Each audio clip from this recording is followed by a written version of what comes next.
नमस्कार, स्वागत है आप सभी का आपके अपने चैनल एस्ट्रोलॉजी लर्नर वाईटी में। आज हम आपके लिए एक बहुत महत्वपूर्ण विषय लेकर आए हैं।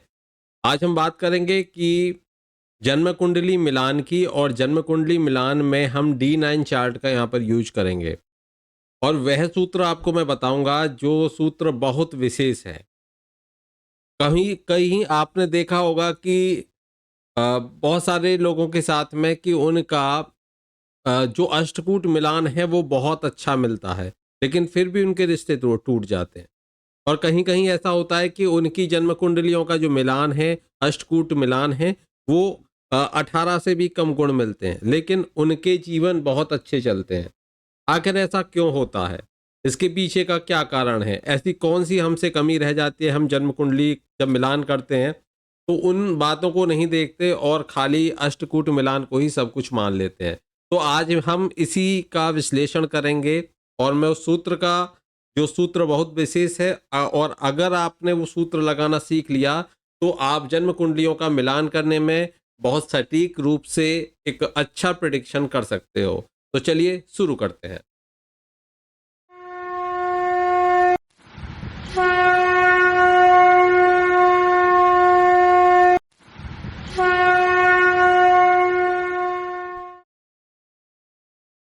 यहाँ पर मैंने एक पुरुष नवमांस कुंडली ली है और एक स्त्री नवमांस कुंडली ली है। उनकी मैंने डिटेल्स यहाँ पर शेयर नहीं करी है।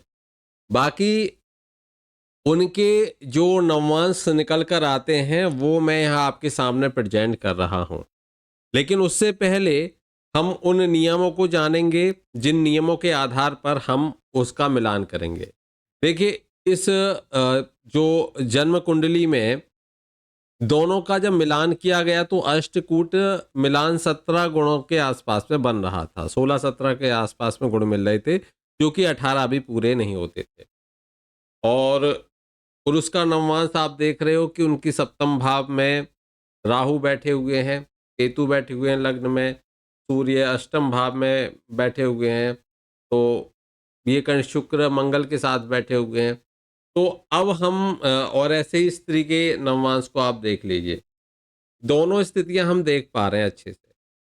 मैं कुछ नियम आपको बताता हूं। जब भी नवमांश कुंडली विवाह के, कितना अच्छा विवाह रहेगा, दोनों का कैसा संबंध रहेगा, दोनों एक दूसरे का सम्मान करेंगे, सुख पूर्वक रहेंगे या नहीं रहेंगे, ये हम नवमांश कुंडली से विश्लेषण करके अच्छे से समझ सकते हैं। ये नियम इतना सटीक है और इतना प्रभावी है कि आप अष्टकूट मिलान में भी अगर गुण अच्छे नहीं हैं और यह नियम सिद्ध होता है, तो वहां पर वो विवाह सुखपूर्वक होने वाला होगा। और अष्टकूट मिलान में गुण अधिक होने पर भी अगर यह नियम इस बात की पुष्टि कर दे कि विवाह अच्छा नहीं चलेगा, तो निश्चित मानिए कि समस्याएं रहेंगी। मैं बहुत सारी ऐसी जन्म कुंडलियां आपके बीच में लेकर आऊंगा। बाकी एक हम कोर्स लेकर आ रहे हैं, जो कोर्स हमारा रहेगा पूरा, जिसमें हम बहुत ही वीडियोस भी रखेंगे, और वो लाइव वीडियोस भी रहेंगी, लाइव चैट भी रहेगा, लेकिन वो केवल और केवल मेंबर्स के लिए रहेगा। चेक कीजिए, ज्वाइन कीजिए, क्योंकि मार्च से हम इसको स्टार्ट करने वाले हैं, तो मार्च की से मेंबरशिप आप ले लीजिए, और वहाँ से आप कुंडली को सीखोगे भी और मेरे से डिस्कशन भी करोगे कि ऐसा रूल लगा है, क्यों लगा है, कैसे लगा है। मैं उसका डिटेल में आपको आंसर भी दूंगा। तो सभी जिनको भी एस्ट्रोलॉजी में इंटरेस्ट है, जानना चाहते हैं, सीखना चाहते हैं, वो जुड़ सकते हैं हमारे एस्ट्रोलॉजी के इस कार्यक्रम से, जो मेंबरशिप लेकर आप मेंबर बन के सीख सकते हैं। और जो भी हमारे व्हाट्सएप से जुड़ना चाहें, जो भी हमारे इंस्टाग्राम से जुड़ना चाहें, वो इन क्यूआर कोड को स्कैन करके जुड़ सकते हो। व्हाट्सएप से भी जुड़ सकते हो, इंस्टाग्राम से भी जुड़ सकते हो। चलिए, अब हम बात कर लेते हैं कि नियम क्या है। देखिए सबसे पहले समझिए कि ये D9 चार्ट हैं, दोनों के D9 चार्ट हैं। ये पुरुष का D9 चार्ट है, ये स्त्री का D9 चार्ट। इन D9 चार्ट में हम उसी तरह से जैसे कि हम लग्न कुंडली देखते हैं, उसी तरीके से हम इनको देखें। तो पुरुष की कुंडली में आप ध्यान दीजिए कि उसका सप्तम भाव का मालिक कौन बनता है। पुरुष नवमांसा कुंडली में देखिए सप्तम भाव का मालिक कौन बनता है। जैसे कि यहाँ सप्तम भाव का मालिक जो बनता है वो कौन बनता है, वो शुक्र बन जाता है, वीनस। ठीक है, वीनस बन जाता है। अब ये शुक्र की पोजीशन जिसके साथ में जन्म कुंडली का मिलान हो रहा है उसके D9 में देखिए। अब देखिए यहां पर शुक्र को अगर हम देखेंगे स्त्री के D9 में, तो वो मीन राशि में अष्टम भाव में बैठी हुई है।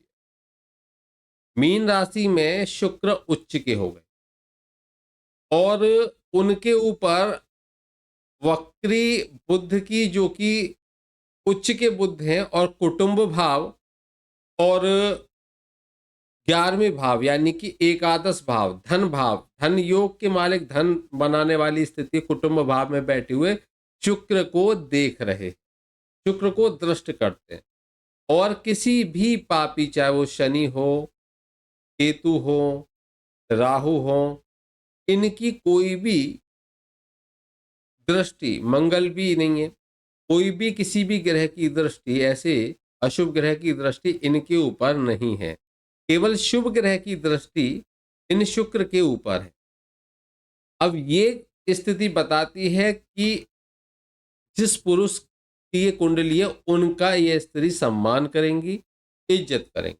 ठीक है, अच्छा सम्मान मिलेगा क्योंकि इनका सप्तमेश यहाँ अच्छी पोजीशन में, तो ये स्त्री क्या करेगी, सम्मान करेगी अपने पति। अब यही रूल को हम, ये हमारा भी 50% रूल हुआ, कितना परसेंट हुआ, 50%। यही कंडीशन हम चेक करेंगे किसकी कुंडली में, हम चेक करेंगे इसी कंडीशन को स्त्री की कुंडली में, यानी कि स्त्री की नवमांश कुंडली में हम चेक करेंगे। अब देखिए इनका कि इनको इनके पति से कैसा सम्मान मिलेगा, ठीक है, वो चेक करेंगे। अब देखिए यहां पर देखिए इस कुंडली का नवमांश का जो सप्तम भाव की राशि आती है कुंभ, इसके राशि कौन होते हैं, जो 11 नंबर होती है, इसके राशि होते हैं सैटर्न, मतलब शनि। शनि हो गए। अब शनि को हम कहाँ देखेंगे, हम पुरुष कुंडली में देखेंगे, पुरुष के नवमांश कुंडली में। अब देखिए ये शनि जो है कहाँ बैठे हुए हैं, सप्तम भाव में, और तुला राशि में रेट्रोग्रेड होकर यानी कि वक्री होकर बैठे हुए हैं।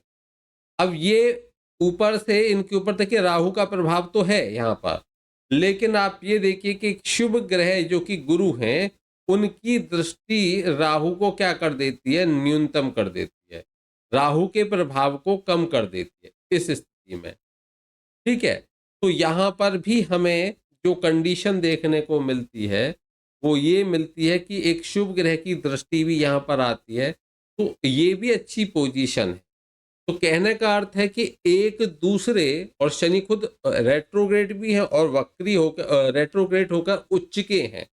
तो अगर स्त्री के D9 का सप्तमेश पुरुष की कुंडली में उच्चस्थ होकर बैठा हुआ है, तो यह इस बात का प्रॉमिस करता है कि वह पुरुष उसको बहुत सम्मान देगा, बहुत इज्जत देगा। अब ये हमने देख लिया दोनों के बीच में अच्छा योग बना हुआ है, इसलिए इनकी जन्म कुंडली में अगर हम देखें तो जो गुण मिले थे वो गुण मिले थे 17। अब 17 गुण मिले थे, कभी मैं जो हमारे रहेंगे मेंबरशिप लेंगे उनको मैं डिटेल्स भी दूंगा। ठीक है, यहाँ पर मैं बता देता हूँ कि गुण मिले थे 17, और कोई भी अष्टकूट मिलान का 18 से नीचे विवाह नहीं होता, लेकिन 17 गुण मिले। लेकिन उसके बाद भी ये विवाह बहुत अच्छे से चला, दोनों ने एक दूसरे का सम्मान किया और रेस्पेक्ट अच्छे से रखी और अच्छे सुख समृद्धशाली इनका जीवन चला। तो अब हमने ये देखा कि ये नियम ने हमें बता दिया कि बेशक गुण अष्टकूट मिलान नहीं हो रहा, लेकिन ये नियम बता रहा है कि दोनों के बीच में तालमेल कैसा रहेगा, बहुत अच्छा रहेगा। दोनों एक दूसरे की रेस्पेक्ट करेंगे, सम्मान करेंगे और एक दूसरे के लिए वो अच्छा रहेगा उनके बीच में, ठीक है? तो हम इस टॉपिक को आज समझे और मैं आशा करता हूं कि आपको अच्छे से समझ में आ गया होगा। आप हमसे अपनी जन्म कुंडली का प्रेडिक्शन करा सकते हो और जन्म कुंडली का प्रेडिक्शन कराना चाहते हो तो आप व्हाट्सएप पे संपर्क कीजिए और वहां पर जो भी फीस है उस फीस में अपनी जन्म कुंडली का विश्लेषण हमसे करा लीजिए। बहुत बहुत धन्यवाद। मिलते हैं फिर एक नए विषय के साथ में, तब तक के लिए सभी को जय श्री कृष्णा, राधे राधे।